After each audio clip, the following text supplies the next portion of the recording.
Yasu Costas. Yasu Christophe. How are you doing? Hi. Fine. I'm great. Cool. How are you? I'm very well, thank you. Right. Yeah.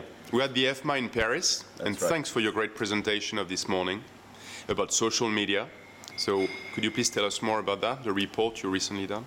Okay, Christophe, thank you for the opportunity. I was here in EFMA in Paris, and I presented the results of a study concerning the way of responding, the rate of response of European retail banks in the challenge of joining the social media, the online communities, basically the digital marketing strategies. Okay. Yeah, social was a part of it, but that wasn't just about social. Right. Yeah. There are some other tools like podcasts and wikis and blogs and online community, all sorts of things. Retail banks are jumping on the bandwagon, but it's quite interesting to see how this develops. Good. Yeah, that was good, actually, in terms of insights. Yeah. You talked about the Western Europe, let's say, then Central Europe. So could you tell us what the key differences are? Yeah. Well, the idea was that the sample that was chosen was based on a previous research of EFMA related with innovation in retail banking. And I wanted to focus more on innovation concerning customer relations. That means how European retail banks are adopting practices of communicating over digital platforms with their customer base or their future customer base, such as the Generation Y. And I followed exactly the pattern and the sample of the previous study. That means we had 88 banks which were grouped in 3 geographic regions: Western Europe, Central and Eastern Europe, and Russia and the CIS, that means ex-communist countries. You want me to talk about the basic findings of that?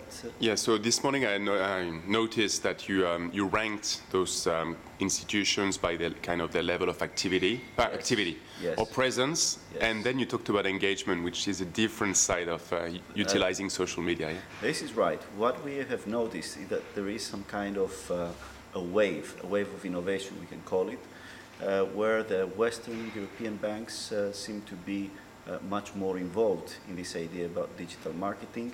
And then we have the Central European ones and Central and East European, where we have a good case with the Turkish banks that are quite high in innovation in these aspects. And then at the last end we have Russia and CIS countries.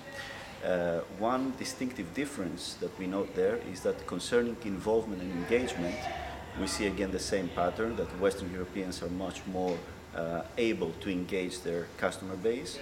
And concerning Russia and CIS, as I said, they have made the vehicle, they have made the car, but the driver is still missing.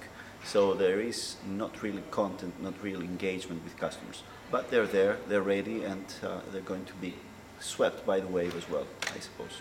Do you have any theories or explanations for that lack of engagement activity?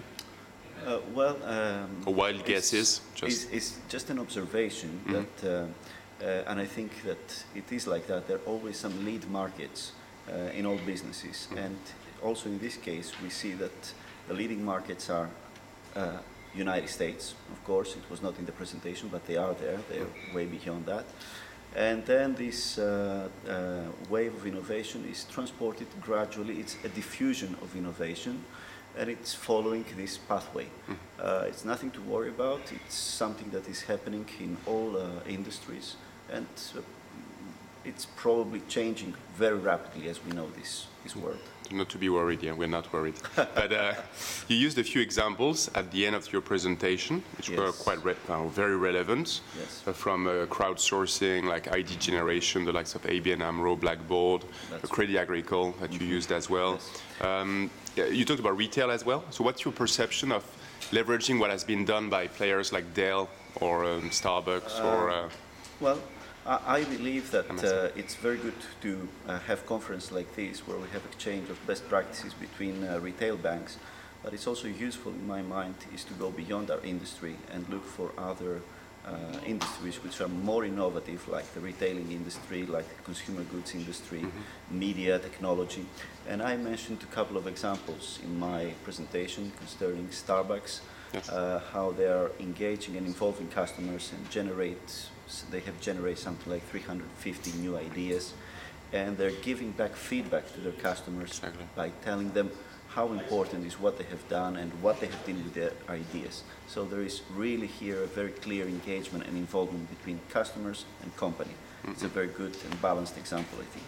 Which is important to say. It's good to give a platform, invite people to collaborate or share, but if you don't do anything with it and you don't communicate back, then it could backfire as well. People lose interest. Like, That's right. They think that, okay, this is a joke and it's not worth it, doing something. So it's important to give back something to the customers, to the community, whoever is participating. You use Dell? How can a bank really get inspired by Dell on Twitter, for instance? Well, Dell is an example that has been experimenting with Twitter for 3 years. And after these 3 years experimentation, they have managed to have 1.5 million followers. And they have generated business there, according to these corporate sources, of a couple of million of euros. The point that I want to make there is that yes, it is important for banks to, in a way, experiment and to try, test the waters, and don't expect quick results. I mean, if Dell has taken it 3 years to do that, banks, which is a different industry, not very, let's say, sexy. Not quite, you're right. It's going to take a while. It's going to take a bit while. But you agree with me that live and learn, start as soon as possible to start understanding, making mistakes, but at least understanding how it works, It's important, the culture of a company, to allow to make mistakes and to try things. Yes, indeed. Which is more American, though, in all fairness, the culture of learning from your, failures and learning from your failures. Yeah. Well, we heard here a couple of European banks as well that they're doing this. Oh, there's lots of great examples here, in the Netherlands, France, other countries. But maybe the last thing, so Greece and the Greek market in banking. Yeah. Anything noticeable? Yes, there are a couple of things happening there. We have some purely, let's say, electronic banks, like the example of Piraeus Bank. They have the Wing Bank.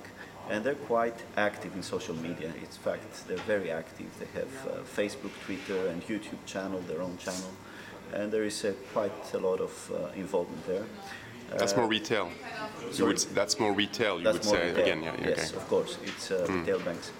And in National Bank of Greece, we have a couple of innovations. Very recently, we launched the first iBank store. It's a fully electronic store. It's quite a challenge to get the customers, the clientele, to try these new alternative channels. Okay. And for that perspective, they have built an interactive website that is inviting volunteers, young people, to join in and try to show and to make easier to adults the use of internet. And it's quite funny. It's very engaging and quite fun. Okay. So you'll share the links with me and I'll put that on the blog as well, if you want. Okay. All right.